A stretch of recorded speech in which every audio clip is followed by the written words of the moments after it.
Have you ever wondered what would happen if Orochimaru didn't just leave a hickey in the forest of death, but completely hijacked Sasuke Uchiha's entire existence right then and there? Just how much would the history of the hidden ninja world fracture? Would the Akatsuki still manipulate the global geopolitical landscape from the shadows?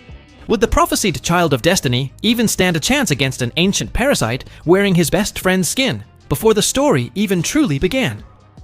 We all nostalgically remember the grim, suffocating atmosphere of the Chunin Exams, the horrific neck bite, the agonizing birth of the cursed seal.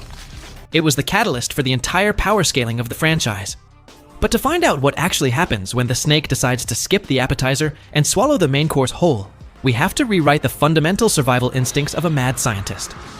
Let's find out. The howling wind shreds the massive, twisted branches of the forest of death. Naruto hangs unconscious, dangling heavily from a thick tree branch after his encounter with a massive summoned serpent.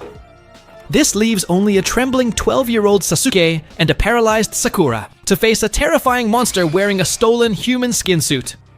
In the canonical timeline, Orochimaru extends his unnatural, slithering neck, sinks his fangs deep into the young Uchiha's shoulder, leaves his little tracking mark, and promptly dips into the shadows, fully intending to let the boy mature for a few years. It was a calculated grooming tactic. But in this timeline, the snake's internal calculations aggressively shift the moment he stares into the spinning red tomo of Sasuke's newly awakened Sharingan. He feels the undeniable, intoxicating thrum of Indra's raw chakra pulsing through the boy's terrified veins. He realizes a brutal truth. Fleeing back to the newly established Sound Village with a target painted on his back makes him vulnerable to the Leaf's Anbu Black Ops. And infinitely worse, it puts him directly on Itachi Uchiha's radar.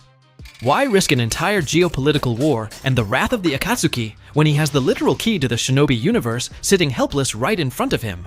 Instead of merely biting the boy, Orochimaru's jaw unhinges grotesquely, splitting his face into a terrifying fleshy cavern. Thousands of tiny, highly venomous white snakes erupt from his sleeves and throat, moving like a tidal wave of pale, writhing muscle.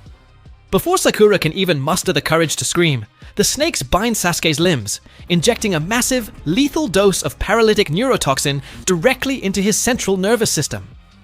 The Uchiha prodigy's eyes immediately roll back into his skull, his body going entirely limp against the muddy earth. Orochimaru abandons the villainous monologue. He knows the tracking seals scattered across the forest are actively monitored by the proctors. He initiates the living corpse reincarnation right then and there.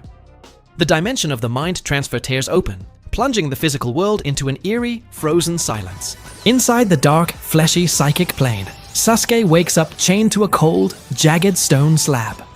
He tries desperately to fight back, launching a barrage of mental fireballs, but he's just a traumatized kid, throwing hands with a centuries-old, soul-devouring parasite. Orochimaru's suffocating, venomous soul engulfs the boy's consciousness. It isn't a quick transition. It is a slow, methodical digestion of Sasuke's mind. The Sannin tears through the boy's memories, absorbing his trauma, his fighting style, his hatred for his brother, and his exact speech patterns. The young Uchiha's internal screams echo endlessly in the dark void until there is only crushing silence. The real Sasuke Uchiha is permanently logged out. When the boy in the mud finally opens his eyes, the heavy rainfall washing the dirt from his pale face, they aren't the arrogant, brooding eyes of an orphan seeking revenge. They are cold, slitted, and radiating an ancient, sickening malice for a fraction of a second before perfectly mimicking the panicked look of a genin. Orochimaru secures the absolute ultimate bag a decade early. Sakura rushes over, tears streaming down her face, asking if he is okay. Orochimaru looks at her, utilizing every single stolen memory to perfection, and gives a dismissive, edgy scoff. He effectively pulls the greatest acting job in shinobi history, hiding in plain sight. The sheer brilliance of this divergence point is the psychological horror of the imposter syndrome. Orochimaru realizes that the safest place in the entire elemental nations to develop an Uchiha vessel is right in the heart of the Hidden Leaf Village, protected by the very people hunting him. The Chunin exams proceed with a chilling, underlying tension. During the preliminaries, Orosasuke faces Yoroi. Instead of struggling with a curse mark, he orchestrates a highly dramatic, fake struggle, ultimately using the lion barrage to mop the floor with him. Kakashi Hatake, proving once again why Konoha's background check system is an absolute joke, proudly takes him away to train. It is a wildly uncomfortable dynamic. Kakashi spends weeks teaching him the Chidori, carefully explaining the intricacies of lightning chakra to a man who literally mastered all 5 basic nature transformations before the copy ninja was even born. Oro Sasuke plays the role of the attentive, eager prodigy flawlessly, soaking up the village's classified training methods while internally laughing at the sheer incompetence of Konoha's intelligence division. When the Sound Village invasion inevitably triggers during the finals, the timeline splinters again. The original Orochimaru body, now an empty, discarded husk, was previously ordered by the Sannin to be piloted by a brainwashed Kabuto Yakushi, using a rudimentary transformation jutsu to kick off the assault. The third Hokage is trapped in the barrier, fighting what he believes is his fallen student. Hiruzen sacrifices himself using the Reaper Death Seal, tearing the arms off the imposter. Meanwhile, Oro Sasuke is out in the forest, pretending to chase down Gaara. He strategically allows Naruto to summon Gamabunta and defeat the massive Shukaku, playing the role of the awestruck, slightly jealous rival. He needs Naruto alive. He needs the Nine-Tails Jinchuriki closely monitored and entirely trusting him. The invasion fails. The village mourns the third Hokage, and Orochimaru attends the funeral wearing a perfectly tailored black suit. He stands right next to Naruto, shedding a single, calculated fake tear. It is a masterpiece of manipulation. Months bleed into years, settling into a deeply unsettling time skip. Without Sasuke defecting to the Sound, there is no emotional Sasuke retrieval arc. The team remains fundamentally intact. Naruto still leaves with Jiraiya to train, unaware he is leaving his beloved village in the hands of a literal apex predator. Sakura, desperately trying to prove she isn't just a dead-weight spectator, trains relentlessly under the newly appointed 5th Hokage, Tsunade, which lets her beat the useless allegations early on. But the most terrifying progression happens deep within the abandoned, highly restricted borders of the Uchiha compound. With unrestricted access to the classified archives of the Leaf Military Police and the sprawling underground basements of his new ancestors, Orochimaru builds a massive, state-of-the-art subterranean laboratory right beneath Tsunade's nose. He doesn't need to kidnap test subjects from neighboring countries anymore. He has the entire Anbu Black Ops and Danzo's root organization to quietly harvest. Whenever a root operative is sent to monitor him, they simply vanish into the dark, smoothly isekai'd so their bodies can be repurposed for their valuable Senju DNA. By the time Naruto returns to the village, marking the official beginning of the Shippuden era, Oro Sasuke is 16 years old. Physically, he is an absolute masterpiece of genetic engineering. He has successfully and flawlessly grafted the volatile Senju tissue directly into his own Uchiha nervous system. The forceful synthesis of Ashura and Indra's chakra within his body artificially awakens the Mangekyo Sharingan, completely bypassing the intense emotional trauma requirement. But he hides it. He keeps his eyes locked in their base, 3 Tomo state, whenever he interacts with Team 7. He plays the role of the loyal, capable Jonin-level asset, taking on elite A-rank and S-rank missions for the village. But his true objective is finally in motion. The Akatsuki is actively moving to capture the tailed beasts, and Orochimaru knows that to achieve absolute godhood, he needs the Rinnegan. To get the Rinnegan, he needs to dismantle the Akatsuki's strongest assets before Obito can execute his master plan. The early arcs of Shippuden are derailed by an aggressive, undercover hunting campaign. When Team 7 is dispatched to save Gaara from the Akatsuki, Oro Sasuke doesn't just play a supporting role. During the confrontation with Deidara, instead of a drawn-out, highly strategic battle in the sky, Oro Sasuke isolates the explosive artist away from Kakashi and Naruto. The second they are out of visual range, the polite, edgy teammate facade violently drops. He doesn't even bother using his Sharingan. He effortlessly forms a single hand sign, his chakra spiking massively. Incredibly dense, thorny roots erupt from the ground, bypassing Deidara's clay birds. He uses wood style. Deidara's eyes widen in sheer, unadulterated horror as the suffocating roots wrap around his limbs, forcefully absorbing his chakra and neutralizing his explosive clay. "What kind of Uchiha are you?" Deidara screams in pure panic. Oro Sasuke just smiles, his tongue slithering out to lick his own cheek in a disturbingly familiar manner. "I am evolution," he hisses. A sharp adamantine snake erupts from his sleeve, striking with blinding speed. Deidara gets turned into a literal donut, the massive hole in his chest leaking copious amounts of ketchup onto the forest floor. He is packed up instantly.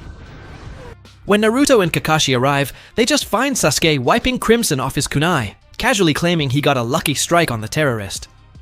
Kakashi's Sharingan narrows, a deeply uncomfortable, creeping suspicion crawling up his spine, but he has absolutely no hard evidence to accuse his top-performing student of anything. The absolute most visceral, soul-crushing ripple effect of this dark timeline happens when it is finally time to confront Itachi Uchiha. The Uchiha hideout is dead silent. Itachi sits on the stone throne, his Akatsuki cloak draped heavily over his shoulders, his failing eyesight desperately trying to focus on the silhouette of his younger brother walking through the doorway. Itachi has planned this exact moment for nearly a decade. He plans to push Sasuke to his absolute limit, extract Orochimaru's curse mark, and die a villain's death to activate his brother's Mangekyo. He starts his rehearsed villain monologue, dramatically talking about spare eyes and the foolishness of the clan. Oro Sasuke doesn't yell. He doesn't charge forward with a Chidori fueled by years of pent-up hatred. He just stands there in the center of the dark room, his shoulders shaking slightly, as a low, dark, sinister chuckle echoes off the stone walls. The chuckle slowly morphs into a wet, slithering, recognizable hiss. Itachi's Mangekyo Sharingan flares to life, desperately analyzing the chakra signature standing in front of him. For the first time in his entire miserable, calculated existence, Itachi Uchiha experiences pure, paralyzing terror. The chakra network isn't the chaotic, angry blue of his little brother. It is a massive, sickening, toxic purple, laced with the undeniable signature of Senju wood release. "You," Itachi whispers, his stoic facade shattering, crimson instantly dripping from his eye as he pushes his visual prowess to its breaking point. "Where is he? Where is my brother?" Orochimaru reaches up, slowly peeling the top of his pristine leaf uniform down to reveal pale skin devoid of any curse marks. "Oh, Itachi," the monster mocks, using Sasuke's voice but lacing it with a sickening, condescending tone. "You protected the village. You slaughtered your own parents. You sacrificed your honor, your body, and your soul to keep this precious vessel safe from me. But you were far too slow. I swallowed your little brother's soul whole in a muddy forest 4 years ago. Sasuke Uchiha has been dead this entire time." The psychological destruction of Itachi Uchiha is absolute. The overwhelming grief and rage tear through his terminal illness. He doesn't bother with Genjutsu. He knows it's useless against a Senju-infused Uchiha body. He instantly activates his fully armored, blazing red Susanoo, wielding the ethereal Totsuka blade and the Yata mirror, screaming in a visceral, gut-wrenching sound of unbroken agony. He lunges forward, intending to atomize the entire mountain range just to permanently erase this abomination from the timeline. Oro Sasuke is an absolute god-tier combatant now. He doesn't run. He meets the massive ethereal titan head-on. His own eyes spin wildly, bleeding from the three Tomoe into a complex, hypnotic geometric pattern. A twisted, venomous green Susanoo erupts from his spine, its skeletal armor reinforced by thick, pulsating wooden roots. The clash of the two ethereal titans tears the entire hideout apart, causing devastating earthquakes that flatten the surrounding forest.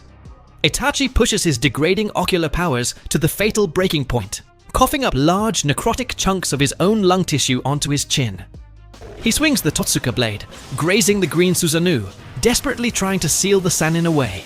Orochimaru is a literal cheat code. He utilizes an advanced, genetically modified variation of the 8-headed serpent jutsu, infused with Sage Mode natural energy he siphoned from Jugo's DNA. Massive, white, hydra-like serpents burst from the green Susanoo's back, wrapping around Itachi's red armor. The dense, corrosive venom actively melts through the Yata mirror's chakra defenses. Itachi is completely out of chakra, his life force expiring. The massive red Susanoo shatters around him like cheap, fragile glass. He heavily drops to his knees in the rubble, blind, his lungs failing. Orochimaru casually walks over to the gasping, dying, thoroughly broken older brother. He grabs Itachi by the throat, lifting him off the ground. With a sickening, visceral squelching sound, ketchup spilling thickly everywhere, Orochimaru plunges his fingers into Itachi's sockets and plucks the Mangekyo Sharingan directly from his skull. Itachi's blinded, bleeding body is unceremoniously dropped to the ruined earth, left to twitch and die in suffocating despair. There is no forehead poke. There is no profound final declaration of love. The tragic anti-hero gets permanently logged out in the dirt. Orochimaru immediately implants the eyes, unlocking the eternal Mangekyo Sharingan. His power scaling is now off the charts. He returns to the hidden leaf, carrying Itachi's corpse, playing the role of the battered, traumatized hero who finally achieved his lifelong revenge. The entire village celebrates his victory, unaware they are actively cheering for the architect of their own impending apocalypse. The universal ripple effect detonates during the Pain arc. Nagato, manipulated by Obito, launches his massive, devastating assault on Konohagakure. The massive Shinra Tensei absolutely flattens the village into a massive crater. Naruto arrives in his majestic sage mode, carrying the weight of Jiraiya's death, and engages in a spectacular, hard-fought battle against the 6 Paths of Pain. Everything seems to be following the canon trajectory. Naruto successfully pins down the Deva Path. He tracks the chakra transmission to the massive paper tree hidden in the mountains. He confronts the emaciated, crippled Nagato and Konan. He gives his legendary emotional talk no jutsu, desperately trying to break the cycle of hatred and convince Nagato to resurrect the village. Nagato is moved. He slowly raises his pale, trembling hands to weave the signs for the Rinne rebirth. The emotional climax is peaking, and then the ultimate wildcard is played. The very air inside the paper tree distorts. A highly concentrated blade of lightning chakra instantly disconnects Konan from her shoulders before she can even physically register a threat. Her head hits the floor with a dull thud, her paper jutsu unraveling into thousands of bloody, useless sheets. She pops her lid in the blink of an eye. Naruto spins around in sheer shock, dropping his sage mode posture entirely. Standing directly behind the crippled Nagato is his best friend, his rival, the teammate he has sworn to protect at all costs, Sasuke Uchiha. But his eyes aren't the familiar Sharingan. They are the eternal Mangekyo, spinning with a cold, terrifying intensity. "Sasuke, what are you doing?" Naruto screams in absolute confusion. Sasuke doesn't even look at Naruto. He grabs the back of Nagato's head and slams his face straight into the metal machinery of his wheelchair. With ruthless, clinical precision, he plunges 2 fingers directly into Nagato's eye sockets. The visceral snap of the optic nerves echoes loudly in the cramped space. He aggressively rips the legendary purple Rinnegan straight out of the Uzumaki's skull. Ketchup spilling thickly down Nagato's hollow cheeks, the leader of the Akatsuki convulses and dies, his life force permanently erased from existence before he could cast the resurrection jutsu. He is instantly sent to the Shadow Realm.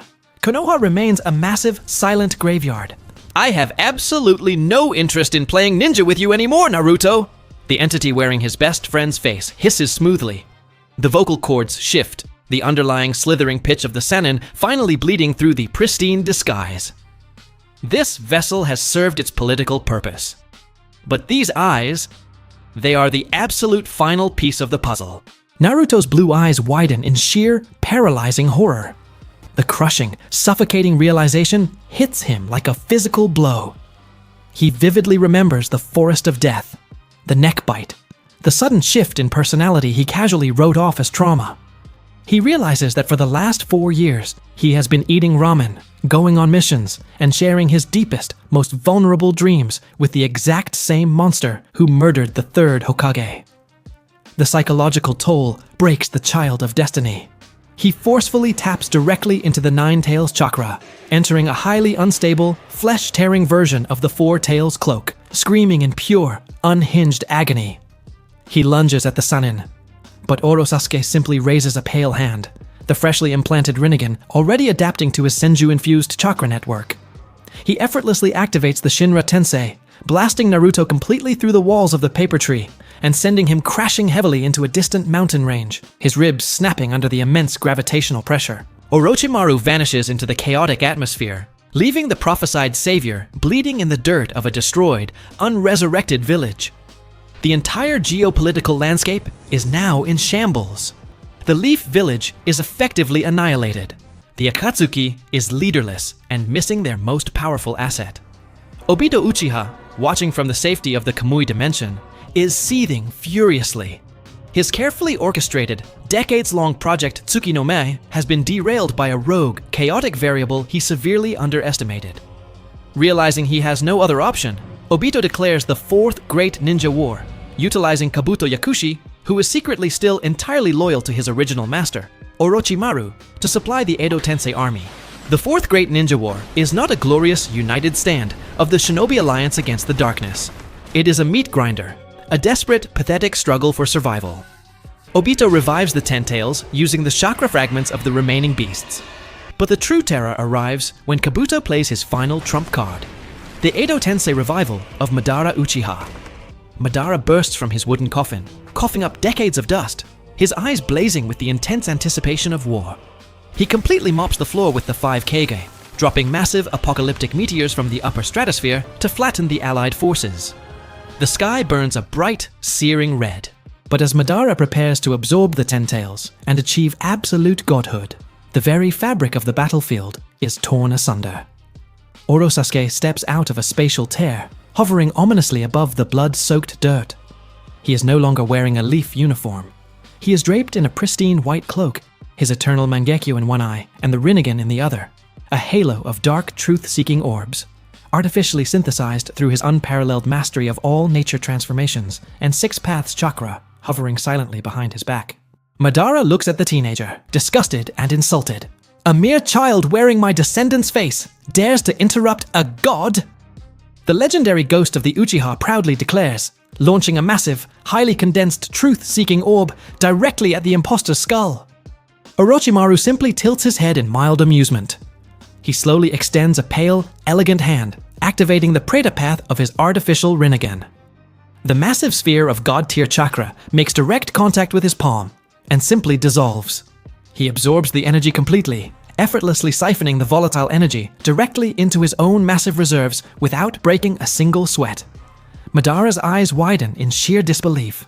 Your outdated era of grand philosophical illusions is over, Madara, Orochimaru whispers smoothly, his voice echoing across the entire battlefield.